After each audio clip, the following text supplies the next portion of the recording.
ជំរាបសួរបងប្អូនអ្នកស្នាវិស័យកីឡាទូកងទាំងអស់គ្នាថ្ងៃនេះដែរគឺខ្ញុំមានវីដេអូមួយទៅនឹងការអុំទូកងរបស់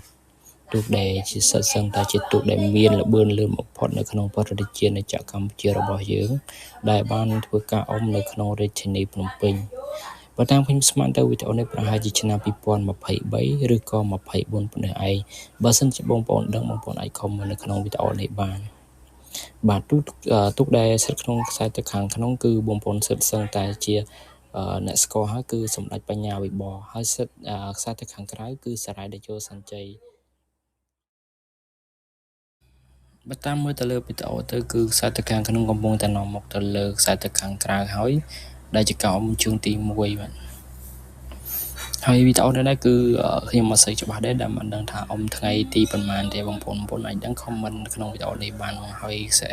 ជើងទី1គឺសម្ដេចបញ្ញាវិបលបានយកឈ្នះទៅលើសារាយតេជោសញ្ជ័យអញ្ចឹងបងប្អូនអាចមកទស្សនាជើងទី2ទៀតបាន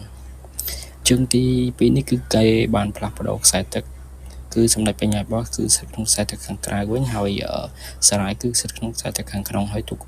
ពីរនេះដែរជើងទី2នេះកំពុងទៅលេងគ្នាតាំងដៃមែនតើបងប្អូនតាំងពីកងពន្ធទី2មកបងប្អូនគឺតឹងដៃមែនតើបងប្អូនបើតាមខ្ញុំសួរបងប្អូនចំណុះទូលគាត់ថាជើងទី2នេះគឺនិយាយទៅគូពីរនេះគឺប៉ះគ្នាពិបាកលេងគ្នាតែបងប្អូនគឺស៊ីគ្នាស៊ីតែមកបន្តិចបងប្អូនស៊ីប្រហែលជា3 4 5ខ្ទង់ហ្នឹងហើយបើសិនជាមានប្រតិវិធីបនអំទុកផ្សេងបើសិនជាមានទុកល្អលេងអញ្ចឹងគឺល្អមើលមែនតើបងប្អូនអាចទស្សនាបានបងប្អូនឃើញទេគឺកងពន្ធទី2មកគឺស៊ីតិចទេបងប្អូនហើយនិយាយទៅគឺល្អមើលមែនតើឲ្យទៅដល់គូពិសេសគឺល្អមើលបងប្អូនតែស្ដាយឆ្នាំនេះគឺយើងអាចបានមើលពិធីបនអំទុកដោយសារតែប្រទេសយើងជួបនៅសង្គ្រាមអញ្ចឹងយើងមានតែវីដេអូចាស់យើងយកមកមើលបាទអរគុណច្រើនបងប្អូនគឺជើងទី2គឺសារាយឈ្នះបងប្អូន